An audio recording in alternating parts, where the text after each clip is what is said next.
All right, hey everyone, GratuiTous, Beatstruggles.com. In this video, I want to give you guys a little rundown on my thoughts of the Focusrite Scarlett 2i4. So my very first audio interface I had was an M Audio Fast Track Pro. It was a very poor quality audio interface. I may have got a lemon because I read some people said that theirs was great, and I've also read many people say that theirs was bad. If you guys want more information on my last audio interface, you guys can check the link in the description. But my first impression on the 2i4, the Focusrite Scarlett 2i4, it's built very well. It has a very strong casing. These green halo lights, and if it goes red, it lets you know that it is distorting. It is not a gimmick. They actually work very well, even if you're using other preamps and sending the audio into your actual audio interface. It recognizes when your audio is too loud and distorting. So these work very great. For like the connections and like the knobs and stuff like that.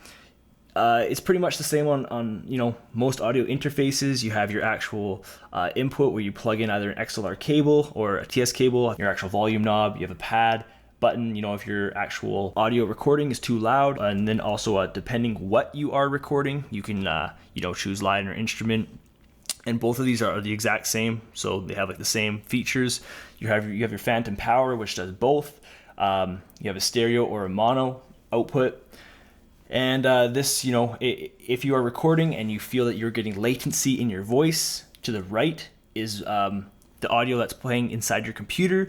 To the left is what you're actually recording in. So you can kind of blend in, to kind of help you not have that latency, which is sometimes hard to record with. I honestly kind of find this always kind of finicky, but the option is there, and most audio interfaces do give you that. Like I've already said, you have your actual volume knob, and then you have your volume knob for your headphones. And then on your headphones here, you have the option to choose what audio source you want. So either out of 1 and 2 or out of 3 and 4. So this is like your main volume for your speakers. This would be 1 and 2. So your headphones could be playing out of 1 and 2 as well.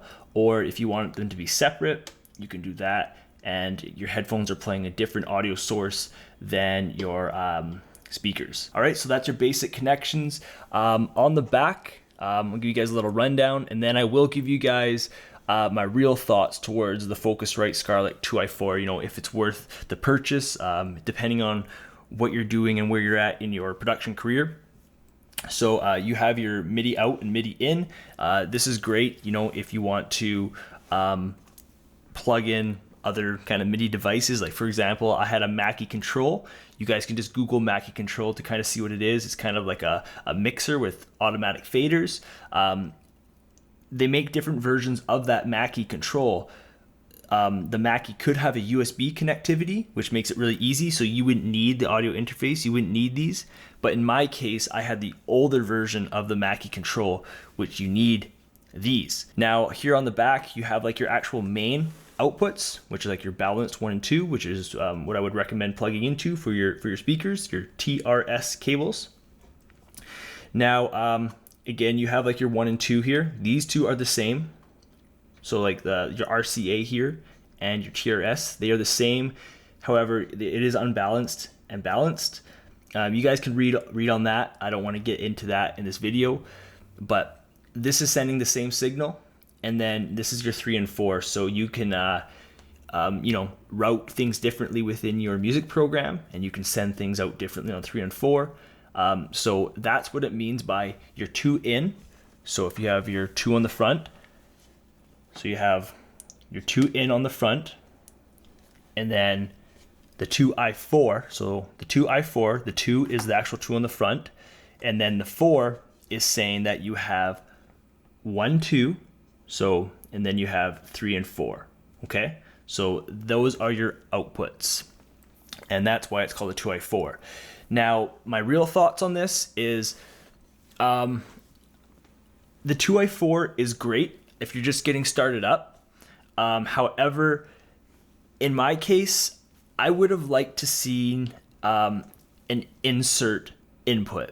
So one benefit that the M Audio Fast Track Pro had over the Scarlett 2i4 is it was a 4-4. Okay, so it had 4 inputs and 4 outputs, whereas the Scarlett 2i4 has 2 inputs and 4 outputs, okay? So only has 2 inputs. So what that means is that these 2 at the front, those are your only inputs to record. You know, if you are recording like a piano, like a digital piano, like where like you plug in your 2 instrument cables into the back of your audio interface, this does not have the 2 inserts to plug in. Like, yes, you can plug in here on the front, but it just kind of restricts your workflow in a sense that you're not able to really route stuff around really easily. So if you guys have lots of hardware and stuff like that, I would recommend maybe like the Scarlett 2i4 or one of their higher quality preamps. If you're just starting up, if you're just looking for a way to record your actual vocals into your computer with high quality, the Scarlett 2i4 is going to do the job great. I do not have a problem with it at all, especially when it comes to actually plugging into the computer. It does run great. Plugging in your mic cable, turning on the phantom power if you have a condenser microphone, setting up your actual program, your software to record, and you guys are on your way to recording. So I would highly recommend the Focusrite Scarlett 2i4. It has given me no problems at all.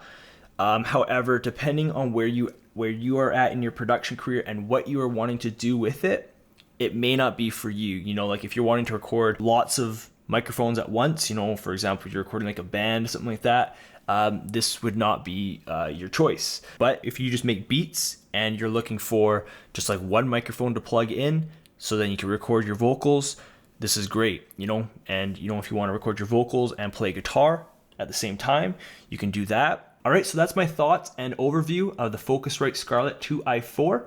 Again, I would highly recommend it, but depending on what you are doing in your recording process, it may not be the right choice for you. So I'm GratuiTous. This is Beatstruggles.com. If you guys want to check out my other video for the M Audio Fast Track Pro, just check the link in the description.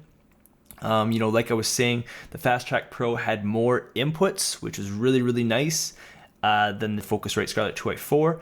But when it comes to performance and the product actually working properly, the Focusrite Scarlett 2i4 definitely wins. So hopefully this video helps you out, and I will talk to you guys later.